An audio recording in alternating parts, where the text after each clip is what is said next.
Hello, everyone, and welcome back to eBoogie Studios. Let's all imagine that we're back in 1957, getting ready to turn on the radio to listen to our favorite radio broadcast called Suspense. Hope you enjoy.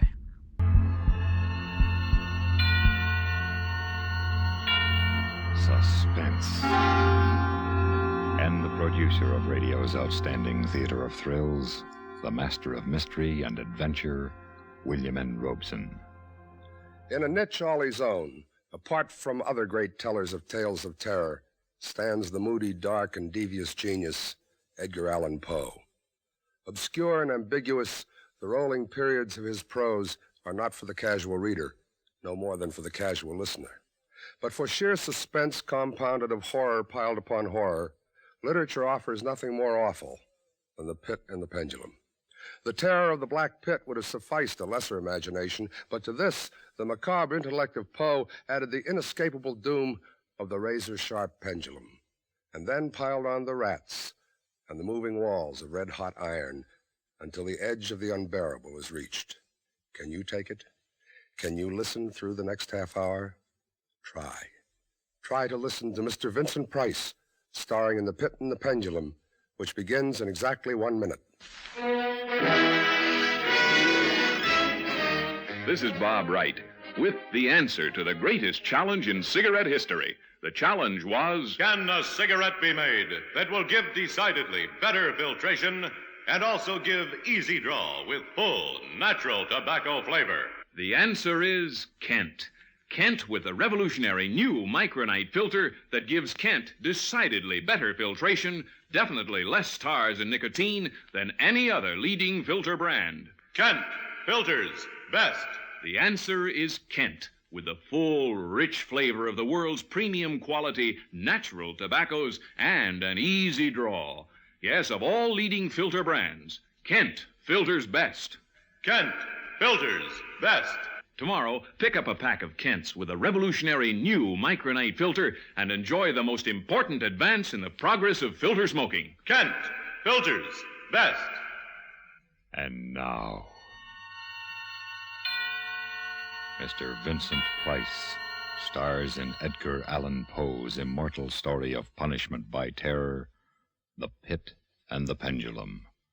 A tale well calculated to keep you in suspense. I was sick unto death with that long agony. And when at length they unbound me and I was permitted to sit, I felt that my senses were leaving me. The sound of the inquisitorial voices seemed merged in one dreamy, indeterminate hum, from which emerged the syllables of my name. Captain Jean d'Albret. Good fathers, gentlemen, We hear you, my son. even now I have no knowledge of where I am or to whom I may be speaking. You're speaking to me, my son. I am Fra Pedro d'Espia, prior of the Dominicans of Segovia, and Grand Inquisitor for all Spain. This, then, is the court of the Inquisition? It is. But I am a French officer. That is true. A soldier and creature of the arch-fiend, the Antichrist, Napoleon Bonaparte, who even now is at the gates of Madrid, while his general La Salle menaces our city of Toledo itself. Nonetheless, I am a prisoner of war. By what right do you try me in this court? Let the clerk read the charges against the prisoner. Item, that on the 4th day of September, in the year of our Lord, 1808, the said Captain Jean d'Albret did wed and espouse that most noble lady, the Doña Beatriz Valdez, niece and ward of the illustrious... One moment. Excellency? This marriage was a deplorable thing, if you like, but lawful marriage, however regrettable in a case like this, is no sin nor crime. There are other matters in the indictment. Then continue, but give us nothing that is not material. Item, that on the 12th of October, 1808, the said Jean d'Albret, being in command of a battery of light artillery, did direct the fire of his guns against the holy church of Santa Marta the Innocent, and thereby, of his wicked malice, destroyed that church utterly. Captain d'Albret, Is this charge true? Yes. You admit it. Good Father, the church blew up, did it not? Would you boast of your sin, young man? It blew up because it was stored with kegs of gunpowder for your army. I had every right to fire on it. And that is all the defense you have to make? I tell you, I had every right to fire on it by military law. Is military law above God's law? I don't know. I did my duty. Long live the Emperor! Captain Dalbray, mark what I say. No man, however great his heresy, is condemned to be burnt in the fire if he first recant and acknowledge the error of his ways. Do you so? I cannot. I was under orders. I obeyed them. Then, Jean d'Albret, there can be no mercy, no pity, since there is no atonement. The sentence of this court, therefore, is... I had swooned in terror, yet I will not say that all of consciousness was lost.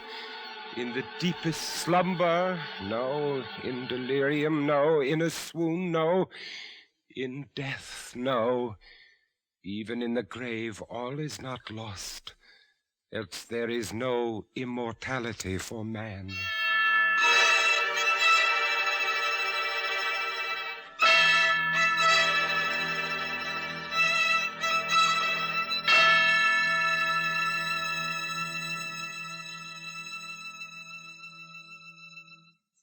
In a moment, we continue with the second act of Suspense.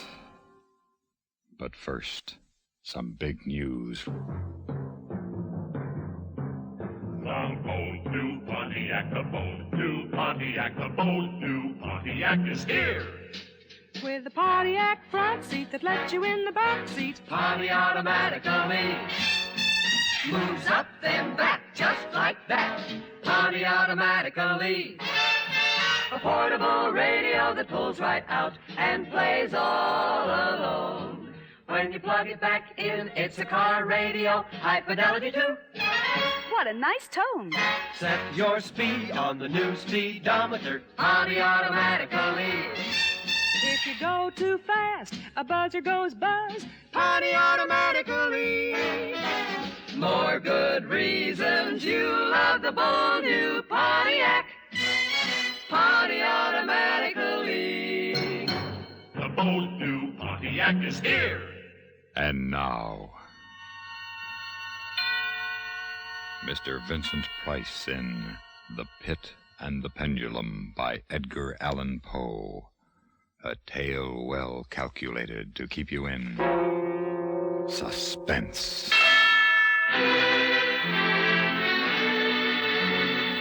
No, even in the grave, all is not lost. There were shadows of memory which told me indistinctly of tall figures that lifted me and bore me in silence down, down, still down, until a hideous dizziness oppressed me at that descent into the earth. There was a vague horror at my heart because of that heart's unnatural stillness. Then, as consciousness swam back to my wits again, darkness, a damp stone floor in darkness. Oh, Beatrice. Oh, my wife. Did you call me, Jean? Beatrice. You here in the dungeons of the Inquisition? No, my poor Jean. I am only here in your imagination. Am I mad, then? No, but your brain is fevered. You only think you hear me. I hear you clearly. You won't leave me. As long as I am in your heart, I shall be here. Have they chained you to the wall? No, they've taken away my uniform. They've given me sandals and a robe of rough cloth, but I'm unchained. Beatrice, suppose they have buried me alive. Have courage, Jean. You must have courage. Then tell me where you are now, Beatrice, in the flesh, I mean. In the old house by the olive grove, scorned of my people. Yes, I know. Each morning I climb to the hilltop and watch for them. Yes. Sometimes I think I hear gun wheels rumble in the hills and long moving columns with the red dust rising above them. Go on. First come the heavy cavalry in plume-crested helmets, on their flanks wheeling like hawks, light hussars in blue and scarlet, and behind them in a glitter of bayonets as vast as light points on the sea, rank upon rank, the long gray coats and tall bearskin caps. The old guard and the Grand Army. It's only a vision, my dear one. They do not come. Will they ever come, Beatrice? I cannot tell. Then I must face what has been prepared for me. Can you stand up, Jean? I think so. Then walk. Yes. Walk as far as you can. Measure the limits of the cell if this is not a tomb. I'll try, Beatrice. I'll try. This robe impedes me, and the floor is treacherous with slime, but I'll try. Look out! Jean! Oh, I'm all right. I fell on my face. The robe tripped me. What, Jean? But my hand is in front of me, lower than my face, but I feel nothing. Nothing, Jean. It's a pit. A deep circular pit, and I fell on the very edge of it. They would have had you walk into it. Yes. But you didn't. You're saved, Jean. Saved, Beatrice. Saved. My torture has been merely postponed. At last, a deep sleep fell upon me, a sleep like that of death. How long it lasted, I know not. But when I opened my eyes once again, I could see. Yes, see. My prison was large and lofty, its walls formed of massive iron plates. A wild, sulphurous luster, I could not trace its origin, lit up the dungeon and the circular pit. I could see, but I could not move. I lay on my back on a low framework of wood, securely bound by a long fastening resembling a surgical bandage. The bandage passed round and round my body, leaving at liberty only my head and my left arm. With much exertion, I could supply myself with food from an earthen dish on the floor beside me. It was meat, highly seasoned, and there was no water. Beatrice, where are you? I am here, Jean. Your voice sounds stronger, and I can see you. You are weaker, my dear, and more fevered. Look, Beatrice. Where? At the ceiling of this room, 30, 40 feet up. What do you see? I see, painted on the ceiling, a figure of Father Time. Yes, but this Father Time carries no scythe. He carries instead what looks like a gigantic pendulum from an ancient clock. And the pendulum is moving. A painting cannot move. But I swear the pendulum did. It swung a little back and forth, just like a real pendulum. Beatrice, take care! Take care of what? Take care of the rats from the pit. They're swarming out in dozens. You can see their eyes glitter. What do they want? They have caught the scent of the meat in the dish beside you. They'll not get it. Go! Go away, you vermin! Au revoir, Jean. Au revoir. Beatrice, where are you going? I can hardly hear you. You are sending me away, Jean. I'm sending you away. My poor loved one. You can't bear to see the rats running about my feet, can you? Even when you know I'm not here. Beatrice. It is true, Jean. You are sending me away. Yes, it's true. In a cell swarming with vermin, there are others I would rather see here. I would rather see. If you call me Captain Dalbray, then in spirit I am here. Go. I command you, Fra Antonio. Go! Not until I have first told you what is in store for you. Which is? Listen. Do you hear anything? Yes, I hear something. Turn your eyes upward. Look at the ceiling. The pendulum. Aye, the pendulum. It is descended. Only a foot or so as yet. As you notice, it is not really a pendulum. No? No. Its underside is a crescent formed of razor-sharp steel. You mean... A ponderous weight, Captain Dalbray. Its movement is slow now, but soon it will take on momentum. It will swing wider and wider, and with each broad movement, it will creep a trifle lower. The steel is directly over me. Yes, above the region of your heart. How long before? You need have no immediate fear. It will not be too soon. But how soon? Who can tell?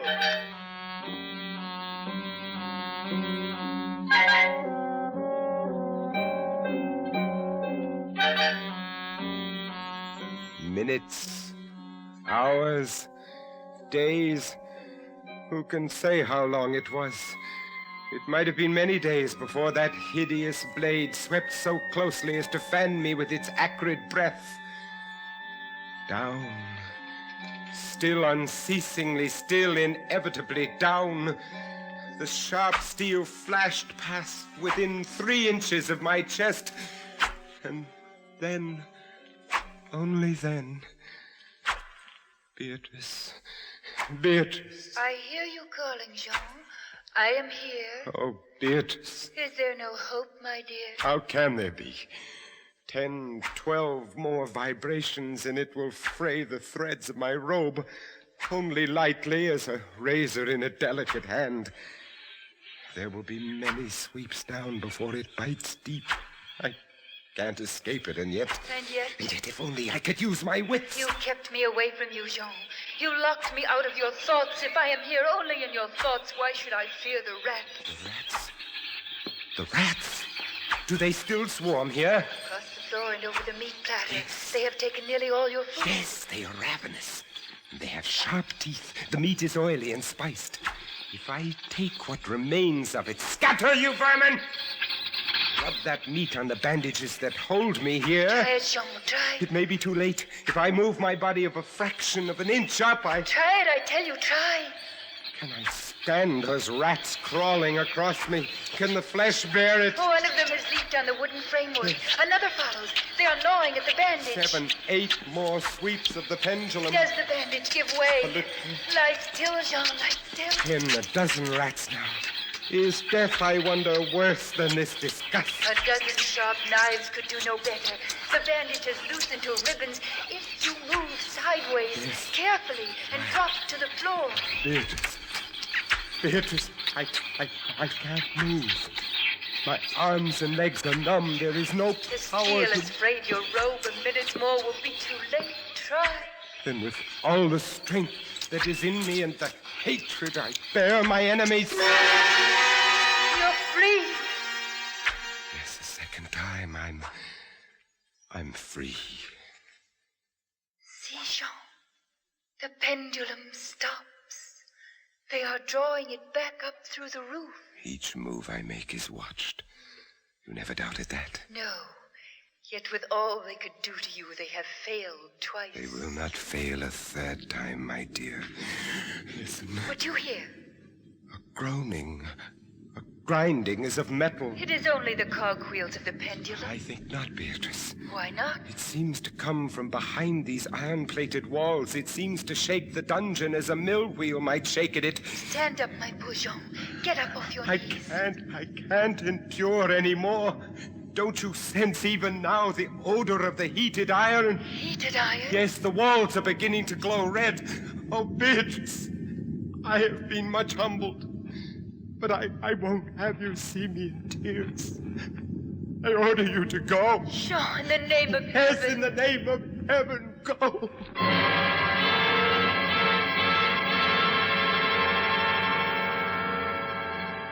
In just a moment, we continue with the third act of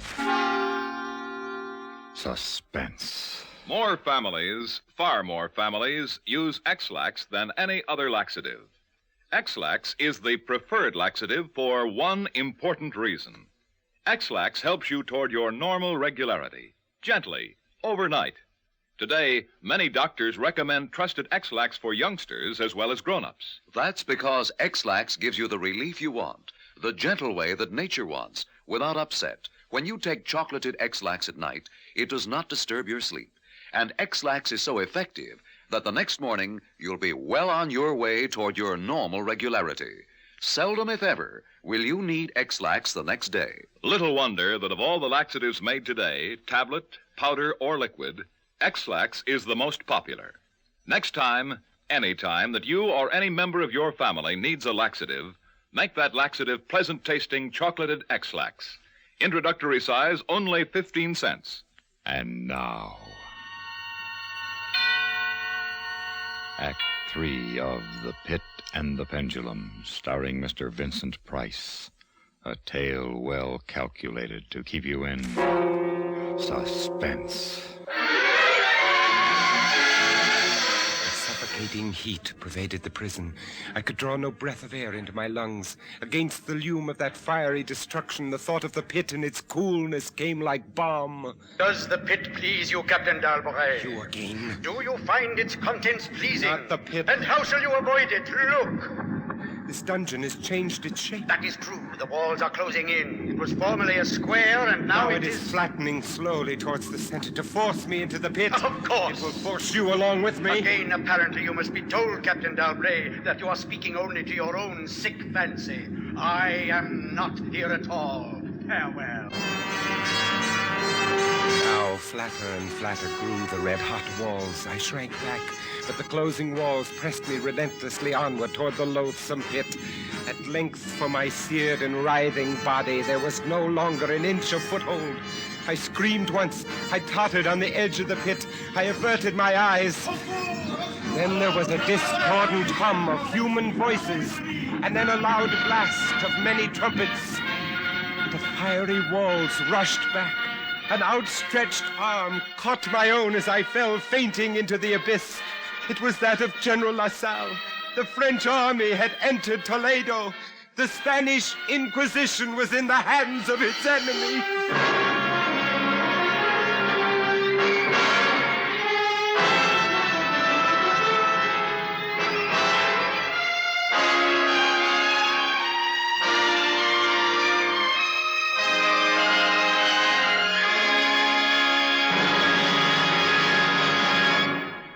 Suspense, in which Mr. Vincent Price starred in William N. Robeson's production of The Pit and the Pendulum by Edgar Allan Poe, adapted for Suspense by John Dixon Carr.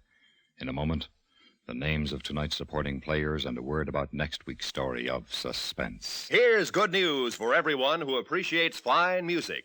Heinz Soups offer you the LP Record Bargain of the Year. The best of 57 in classical music by famous RCA Victor. It's a genuine Red Seal LP of $3.98 quality. Yet it costs you just $1 in cash and 4 labels from any of Heinz condensed soups. That's right, just a $1 bill and 4 Heinz soup labels. Think of it, 43 minutes of the world's great music. Highlights from 8 RCA Victor albums, performed by famous orchestras directed by Morton Gould, Arthur Fiedler, Fritz Reiner, and others. Here's the only way you can get this wonderful 12-inch record. Send a $1 bill and 4 Heinz soup labels to Best of 57, Box 57, Rockaway, New Jersey.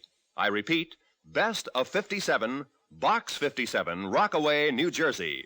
Send for yours right away. Supporting Mr. Price in The Pit and the Pendulum were Ellen Morgan, Jay Novello, Ben Wright, and John Hoyt. Listen. Listen again next week when we return with another tale well calculated to keep you in suspense.